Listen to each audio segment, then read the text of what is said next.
Hello Internet! Have you ever found yourself in a situation where you really wanted to take time off work, go on holidays, but you didn't have anyone to join you? Of course, you can go on your own.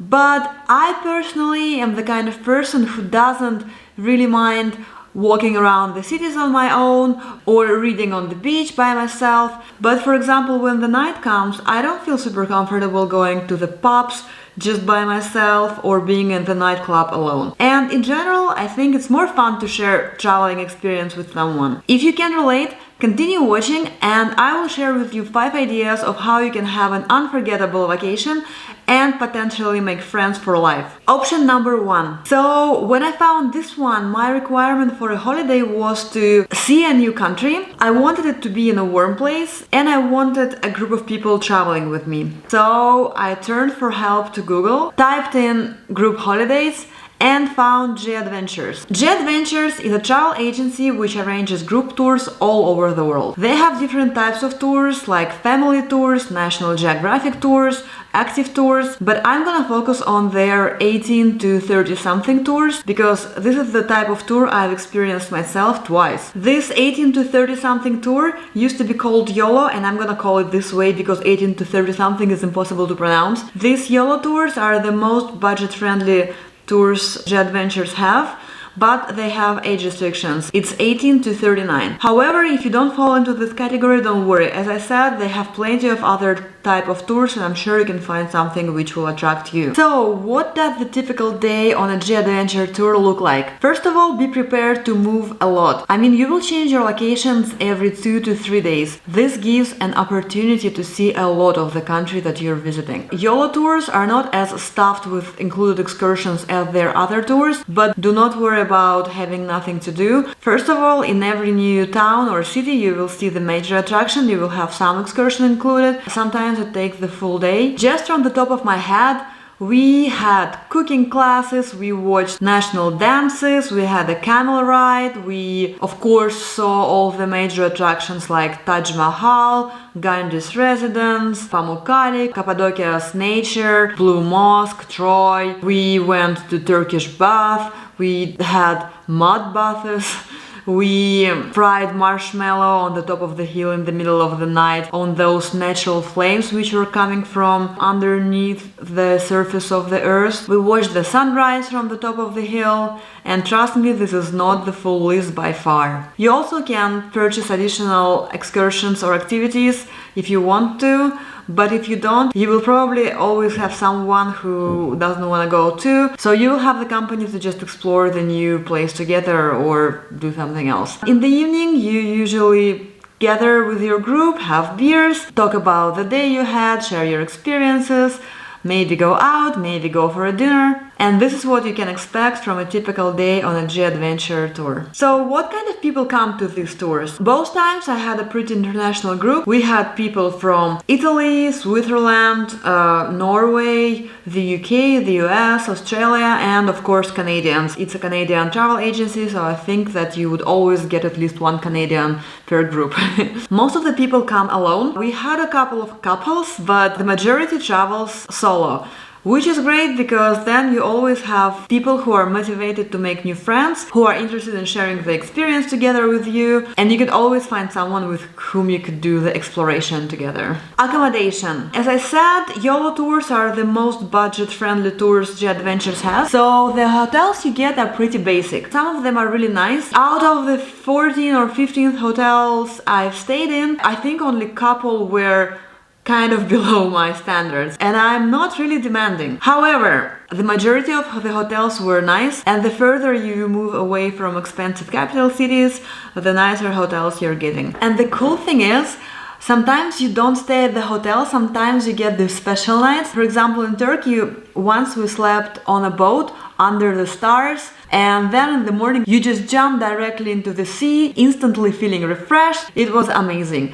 And then in India we took a night train, and in the Indian night train you get 3 levels of bunk beds, so 6 of us were sharing this train compartment together, and it was a cool experience too. Of course I wouldn't like doing it every night, but for one night it was perfect. One more thing about accommodation. If you're going alone, you will be sharing a room with someone. So if you're a girl, you will be sharing a room with another girl. If you're a guy, you will be sharing a room with another guy. If you need a private room, it's possible, you just need to pay a bit extra. How much does it cost? I think J Adventures is the priciest option on my list, but these YOLO tours are the cheapest tours they have. I've been to Turkey and India. In both places I spent 2 weeks. It was around 700 to maybe 850 euros for 2 weeks. You have all the accommodation included, most of the breakfasts included, all the transportation included, some excursions included. Well, not some, there's actually quite a lot of excursions. Almost every day you have an activity. On top of that, you have to pay for your plane tickets, visa if you need one, and all the dinners and other expenses you of course pay yourself in addition to that. How to book? Go to their website,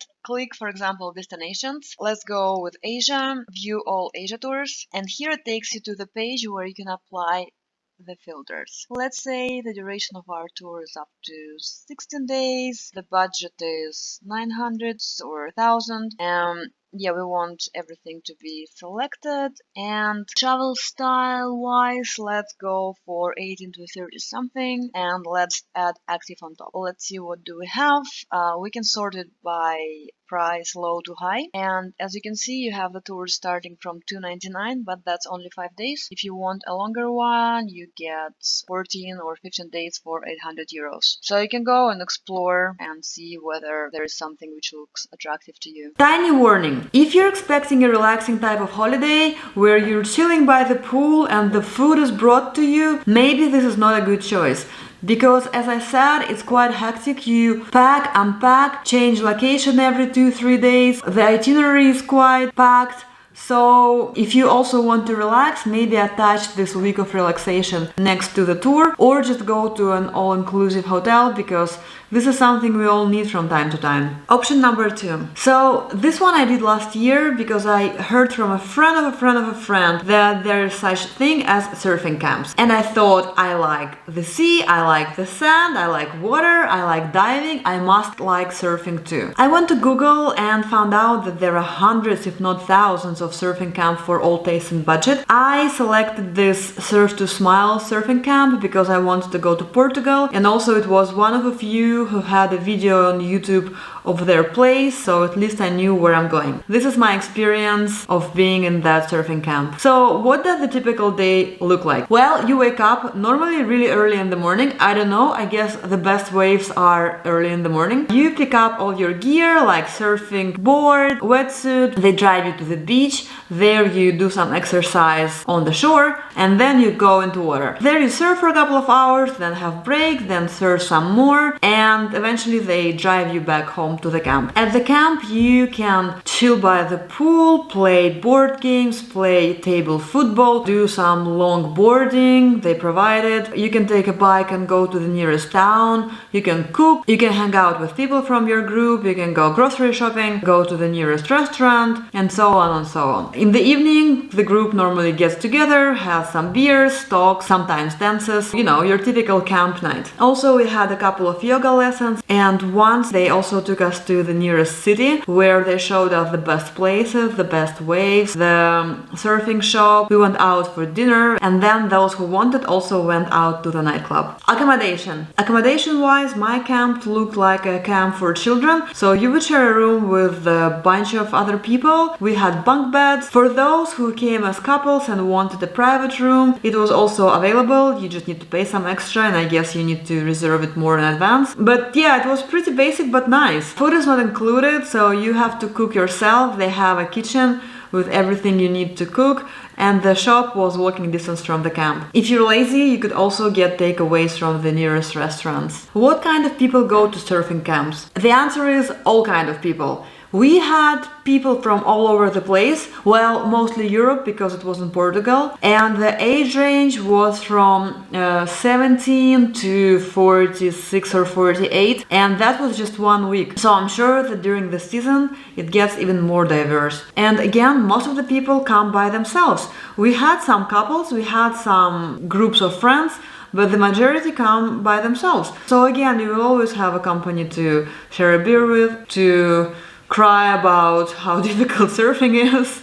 We even had some people who teamed up during the camp, and after the camp they went to explore Lisbon together for a couple of days. How much does it cost? Now on their website I see that their cheapest option is 330 euros for a week. That includes 7 nights of accommodation and a couple of yoga lessons during the week, and also once a week they film you and then they tell you what mistakes you're making while trying to surf. As I said earlier, it doesn't include food, so you have to cook yourself, and on top of that you of course have to pay for your plane tickets to get there. There are so many surfing camps, so I'm sure you can find both cheaper and more luxurious options, so I'm gonna leave it to you to research and find the option which works the best for you. How to book? Well, if you're interested in my surfing camp, then just go to Surf to Smile website and book it there. But if you want to go to some other surfing camp, go to Google and it will help you. Option number 3. This is something I've done a while ago. Basically, if you want to do something meaningful with your vacation, you can do some volunteering work. In order to find the volunteering camp which might interest you, you need to go to the search engine. I will leave the link in the description. I've already pre-selected that I want my volunteering camp to be in Europe, to last between 1 and 3 weeks, and the type of work I want to do is manual or festival, and also I've selected the dates that interest me. Let's see what results do we get. So here are the list of camps which meet our criteria. I noted that nowadays quite many camps have some extra fees. When I booked my volunteering camps a few years ago, I remember for sure that I only paid the basic processing fee, which is 150 euros.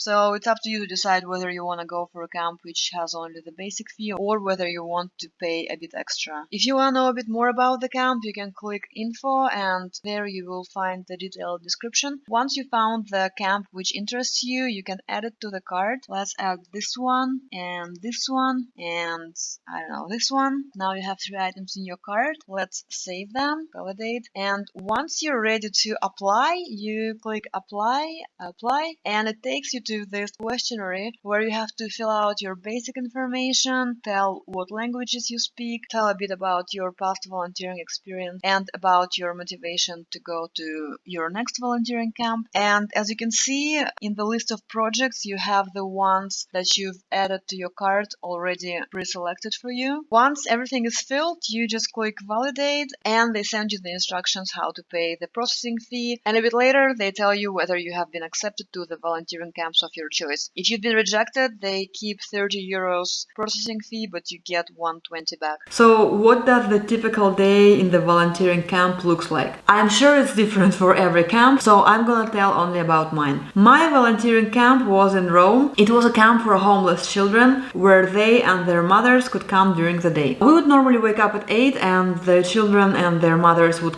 also come at 8. First we would have breakfast together and then we were doing some fun/educational activities. I remember once we drew a map of the world and painted it. Once we made a solar system out of paper. We also played a lot outside. We had an inflatable pool where they could swim. Children also could take a shower while they were at the camps, and we were assisting by creating a schedule, handing out towels, things like this. Meanwhile, their mothers could do laundry and they were also cooking, so by the end of the day we would have a lunch together. They would leave around 3 p.m. and the rest of the days we had for ourselves. We were in Rome, so of course we were dedicating all of our time to exploring Rome. Accommodation. This is a volunteering camp, so it's nothing fancy. All of us volunteers were sleeping in the same room all together in the sleeping bags, so it was really basic, but it was really nice. I don't remember feeling any discomfort because of the conditions. We had breakfasts and lunches included.